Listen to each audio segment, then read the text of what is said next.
Hello friends, welcome to my channel green house. और आज का हमारा पौधा है तुलसी का पौधा। अगर विंटर्स में आपका तुलसी का पौधा कुछ इस तरीके से सूख गया है तो आप कुछ काम करके अपने तुलसी के पौधे को दोबारा से हरा बना सकते हैं। और कुछ ऐसी चीज़ें हैं, कुछ ऐसे फर्टिलाइज़र हैं जिनको देने से हमारी सूखी तुलसी फिर से हरी भरी हो जाएगी।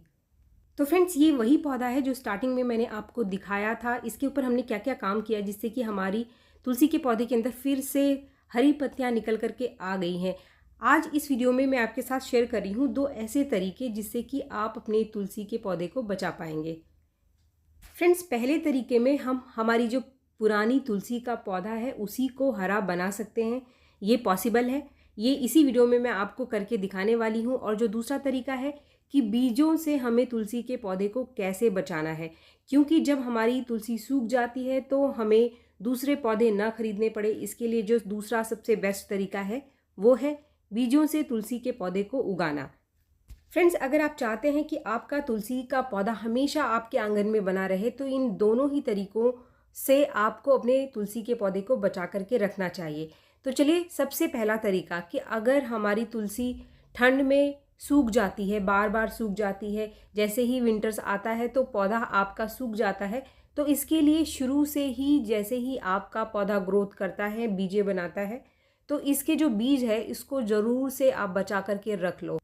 इसको बचाना बहुत ही आसान है, इसको स्टोर करके रखना भी बहुत आसान है। जैसे जैसे आपके पौधे में मंजरियाँ बनती हैं, मंजरियाँ सूखती हैं, तो आप मंजरियों को तोड़ करके किसी भी पॉलीथीन में बांध करके रख लो और ये आगे आपके काम आएगा। तो चलिए, सबसे पहले तो ये जो पौधा आप देख रहे हैं इसी के अंदर कुछ मंजरियाँ पड़ी हुई हैं। अगर आपके पौधे में अभी भी मंजरियाँ पड़ी हुई हैं तो आप इन मंजरियों से भी पौधे उगा सकते हैं। फ्रेंड्स, मैंने पहले से ही काफ़ी सारे पौधे उगा कर रख लिए हैं। आप देख सकते हैं कुछ दिन पहले, मुश्किल से एक हफ्ता भी नहीं हुआ है, किसी भी तरीके की मिट्टी में आप इसकी मंजरियों को बिखेर दो। ये बहुत ही आसानी से निकल करके आने वाला पौधा है। जहाँ पर भी इसके बीज गिरते हैं वहाँ पर तुलसी के नए पौधे निकल करके आ जाते हैं। तो बीजों से आप इतने ज़्यादा पौधे उगा लेंगे कि आपको अपने पड़ोसियों को, रिश्तेदारों को देने की ज़रूरत पड़ेगी। जैसे ही मंजरियाँ सूख जाती हैं तो अगर आप इसको मसल करके देखते हैं तो इसके अंदर काले रंग के कुछ बीज होते हैं। ये जो इसकी मंजरियाँ हैं इनसे बीजों को निकालने की ज़रूरत भी नहीं है। आप सीधे ये जो मंजरियाँ हैं इनको आप मिट्टी में बिखेर दो और बहुत ही आसानी से बहुत सारे सैकड़ों पौधे तुलसी के नए उग करके आ जाएंगे। तो फ्रेंड्स, जब भी हमारा पुराना पौधा सूखता है तो ये पहला तरीका ही हमारे काम आता है। इस तरीके से आप नए पौधे बनाकर अपनी तुलसी को बचा सकते हैं। अब बात करते हैं हम दूसरे तरीके की कि हमारे पुराने पौधे को ही हमें किस तरीके से सेव करना है, उस पर नए पत्ते हमें कैसे लाना है अगर हमारा पौधा पूरी तरीके से सूख गया है। पुराने पौधे को बचाने के लिए सबसे पहले आपको चेक करना पड़ेगा कि अंदर से इसकी टहनियाँ हरी हैं या फिर नहीं। अगर इसकी पूरी की पूरी टहनियाँ भी सूख गई हैं बिल्कुल, तो इसका मतलब नीचे से इसकी जड़ें भी सूख गई हैं। ऐसे में पौधे को बचाना मुश्किल है। तो चलिए, अभी मैं चेक कर लेती हूँ। तो चेक करने के बाद इसकी जो ऊपर की टहनियाँ हैं वो सूख चुकी हैं। थोड़ा और नीचे जब मैं इसको चेक करूँगी तो मैंने देखी कि इसकी जो नीचे की टहनियाँ हैं अभी भी हरी बनी हुई हैं, यानी ऊपर की जो ब्रांचेस है सिर्फ वही सूखी हैं। तो ये पौधा हमारा बच सकता है और इसके ऊपर हम काम कर सकते हैं। तो फ्रेंड्स, सबसे पहला स्टेप था टहनियों को चेक करना। अब दूसरे स्टेप में इसकी जितनी भी ब्रांचेस सूख चुकी हैं ऊपर से, आप उन सभी को काट करके निकाल दो। काटते समय कुछ चीज़ों का आपको ध्यान रखना है कि टहनियों को थोड़ा सा ऊपर से आप काटना, जहाँ से ब्रांच हरी है वहाँ से नहीं काटना है आपको, थोड़ा उसके और ऊपर से आप काटो। क्योंकि अगर आप एकदम से हरी ब्रांच के पास से सटाकर इसको काटेंगे तो हो सकता है कि ये जो बची हुई ब्रांच है वो भी सूख जाए, क्योंकि आजकल काफ़ी तेज़ धूप हो रही है। तो इसीलिए टहनियों को थोड़ा सा ऊपर से आप काटें। तो फ्रेंड्स, दूसरे स्टेप में मैंने अपने पौधों की जो ऊपर की टहनियाँ थी उसको काट करके हटा दिया है, काफ़ी सारी टहनियाँ, लेकिन थोड़ी थोड़ी ऊपर से सूखी टहनियाँ भी मैंने छोड़ दी हैं ताकि नीचे तक टहनियाँ ना सूखे।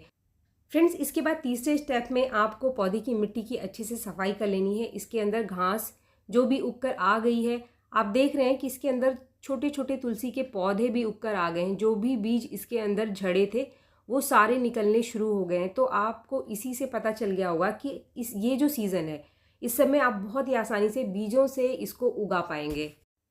और जहाँ भी इसके बीज आप बिखेरेंगे वहाँ से नए पौधे निकल करके आने शुरू हो जाएंगे। क्लीनिंग करने के बाद आपको मिट्टी की अच्छे से गुड़ाई कर लेनी है। जितनी अच्छे से आप गुड़ाई कर सकते हैं उतनी अच्छे से नीचे तक आपको इसकी मिट्टी की गुड़ाई कर लेनी है। फ्रेंड्स, इसके बाद फर्टिलाइज़र आपको कौन सा देना है आपकी तुलसी के पौधे के अंदर। तो आज हमारे पास एक बहुत ही बढ़िया होममेड फर्टिलाइज़र है जो कि बहुत ही बढ़िया सोर्स है नाइट्रोजन का, पोटाशियम का, फास्फोरस का। इसके साथ ही कैल्शियम की भी बहुत अच्छी मात्रा पाई जाती है और इसको आप बहुत ही आसानी से घर में बना सकते हैं। ये जो फर्टिलाइज़र आप देख रहे हैं ये है सरसों का पाउडर। सरसों को घर के अंदर पीस कर बनाया गया पाउडर है। आप इसकी जगह पे सरसों की खली का पाउडर भी ले सकते हैं, लेकिन जो सरसों का पाउडर है इससे भी बहुत ही बढ़िया होममेड फर्टिलाइज़र हम बना सकते हैं। वही सरसों जो हमारे घर के किचन में पाई जाती है, जो हम मसाले के लिए इस्तेमाल करते हैं। इसको बनाना बहुत ही आसान है। सरसों आपके पास कोई भी हो, चाहे वो पीली वाली सरसों है या फिर आपके पास ये काली वाली ब्राउन वाली सरसों है, इसको आपको किसी भी ग्राइंडर मिक्सचर में पीस करके पाउडर तैयार कर लेना है। आपको महीन पाउडर बनाना है, जितना महीन आप बना सकते हैं। इसको एक बार बनाने के बाद आप काफ़ी दिनों तक इसको स्टोर करके भी रख सकते हैं, ये ख़राब नहीं होता है। तो फ्रेंड्स, आप देख सकते हैं पाउडर मैंने बना लिया है। अब मैं इसको इस कंटेनर में ढक्कन वाले डब्बे में बंद करके रख दूंगी और जब भी ज़रूरत है पौधे को, किसी भी पौधे को, उसमें हम इसको दे सकते हैं। तो तुलसी के पौधे में डालने के लिए मैंने लिया है 1 बड़ा चम्मच सरसों का पाउडर। सरसों का पाउडर डालते समय आपको कुछ चीज़ों का ध्यान रखना है। इस पाउडर को आपको थोड़ा सा नीचे देना है, मिट्टी के ऊपर आपको इस पाउडर को बिल्कुल भी नहीं बिखराना है। इससे हमारे पौधे को तुरंत से नाइट्रोजन मिलेगी, तो जो पत्ते हैं वो एकदम से निकल करके आने शुरू हो जाएंगे और इसके अंदर फास्फोरस भी है। तो जड़ें काफ़ी स्लो हो गई हैं, पौधे की ग्रोथ नहीं हो रही है जड़ों की, तो जड़ों की ग्रोथ भी होनी शुरू हो जाएगी इसको डालने से। तो फ्रेंड, जैसे मैंने डाला है आपको बिल्कुल इसी तरीके से इस फर्टिलाइज़र को देना है। आपको थोड़ा नीचे देना है और आपको इसको मिट्टी से अच्छे से ढक देना है। लेकिन अभी भी हमारा फर्टिलाइज़र पूरा नहीं हुआ है।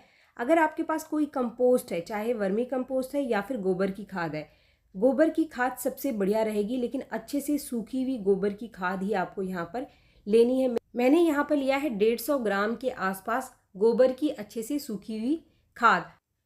जो भी गोबर की खाद आप लेंगे वो पुरानी होनी चाहिए और अच्छे से डिकम्पोज होनी चाहिए। नई गोबर का इस्तेमाल आपको पौधे के अंदर नहीं करना है, वरना ये पौधे की जड़ों को और ज़्यादा जला देता है। अब यहाँ पर हम लेंगे 1 चम्मच हल्दी पाउडर, जो कि तुलसी के पौधे के लिए बहुत ज़रूरी है। पौधा हमारा काफ़ी लंबे टाइम से ऐसे ही पड़ा हुआ था, तो इसके अंदर कुछ कीड़े वगैरह भी बन जाते हैं और इनको ख़त्म करने के लिए जो सबसे बढ़िया सॉल्यूशन है वो है हल्दी का पाउडर। 1 चम्मच हल्दी के पाउडर को आप अच्छे से मिला लो। अगर आपके पास गोबर की खाद नहीं है घर पर या फिर आपके पास वर्मी कंपोस्ट नहीं है, तो आपको जो हमने सरसों का पाउडर पौधे के अंदर डाला है उसको डालने के बाद 1 चम्मच हल्दी पाउडर को सिर्फ मिट्टी में ऊपर आपको बिखेर देना है। लेकिन अगर आप में से किसी के पास कंपोस्ट है तो आप कंपोस्ट भी यहाँ पर हल्दी के साथ मिला करके ज़रूर दें पौधे को। ये जो मैटर हमने तैयार किया है इसको आप एक लेयर बना दो मिट्टी के ऊपर। एक आपको कुछ इस तरीके से कवर कर देना है मिट्टी के ऊपर के हिस्से को। अब हमें करनी है वाटरिंग। वाटरिंग करने के बाद कुछ चीज़ों का आपको विशेष रूप से ध्यान रखना है। कुछ गलतियां अगर आप कर देंगे तो हमारा पौधा जो है आगे भी सूख सकता है। तो इसके लिए वाटरिंग करने के बाद ये जो हमारा पौधा है इसको अभी आप छाया में ही रखेंगे, तेज़ धूप में नहीं रखेंगे। अगर आप तेज़ धूप में रखेंगे तो जो इसकी बची हुई टहनियाँ हैं वो भी सूख सकती हैं। दूसरी चीज़, जब भी आप अपने तुलसी के पौधे के अंदर पानी देंगे तो आप ऊपर से इसकी जो टहनियाँ हैं इसके ऊपर पानी का स्प्रे करेंगे। इससे पौधे में नमी बनी रहेगी टहनियों के ऊपर, तो तेज़ी से नई पत्तियाँ निकल करके आएंगी। तीसरी चीज़, इसकी जो मिट्टी है इसको आपको हमेशा हल्का मॉइस्ट रखना है, मिट्टी को एकदम बिल्कुल सुखाना नहीं है। अगर आप मिट्टी को एकदम से सुखा देंगे तो जो हमारा बचा हुआ पौधा है वो भी सूख जाएगा। तो फ्रेंड्स, आगे का अपडेट मैं आपके साथ इसी वीडियो में शेयर करूंगी। तो फ्रेंड्स, तकरीबन 10 दिन के आसपास का ये टाइम हो चुका है और आप देख सकते हैं कि 10 दिन बाद हमारे पौधे के अंदर नई पत्तियां निकल करके आनी शुरू हो गई हैं। काफ़ी सारी टहनियां हैं जिसके ऊपर नए पत्ते आने शुरू हो गए हैं, लेकिन अभी भी काफ़ी सारी टहनियां ऐसी हैं जहां से नए पत्ते निकल करके नहीं आ रहे हैं। तो कुछ दिन तक आपको और इंतज़ार करना है। सेम वैसे ही इस पौधे को आपको छायादार वाली जगह पर ही रखना है। मिट्टी बहुत सुखानी नहीं है, हल्की मॉइस्ट रखनी है और रोज़ एक बार आपको इसके ऊपर पानी का स्प्रे करना है जिससे कि टहनियाँ मॉइस्ट बनी रहें। तो जो बाकी टहनियाँ हैं इनके ऊपर भी नए पत्ते निकल कर के आ जाएंगे और इसके बाद कुछ दिनों बाद आपको लगता है कि जितनी भी टहनियाँ बची हुई हैं जिनके ऊपर पत्ते नहीं आ रहे हैं, जो पूरी तरीके से सूख गए हैं, तो कुछ दिन रुक करके आप उन टहनियों को पौधे से हटा सकते हैं। लेकिन अभी कुछ दिन और हमें इंतज़ार करना है और कोई भी टहनी हमारे पौधे से हमको नहीं हटानी है। तो फ्रेंड्स, ये पहला तरीका था जिससे कि हमने हमारी पुरानी तुलसी के पौधे को ही बचा लिया है। और जो दूसरा तरीका था बीजों से उगाने का, तो आप देख सकते हैं कि वो जो छोटे छोटे पौधे थे वो 10 दिन में कितनी ज़्यादा ग्रोथ कर गए हैं। और आप देख सकते हैं कि सैकड़ों तुलसी के पौधे हमारे पास तैयार हो गए हैं। इतने ज़्यादा पौधे कि आपको रखना मुश्किल हो जाएगा, आपको इसको बांटना पड़ेगा। तो फ्रेंड्स, ये दोनों ही तरीके बहुत ही आसान हैं। आप अपनी तुलसी के पौधे को ज़रूर इस तरीके से बचा सकते हैं। वीडियो अगर आपको पसंद आया तो एक लाइक ज़रूर करें और मेरे चैनल को आपने अब तक सब्सक्राइब नहीं किया है तो मेरे चैनल को सब्सक्राइब भी ज़रूर कर लें। मिलते हैं मेरे नेक्स्ट वीडियो में, तब तक के लिए थैंक यू।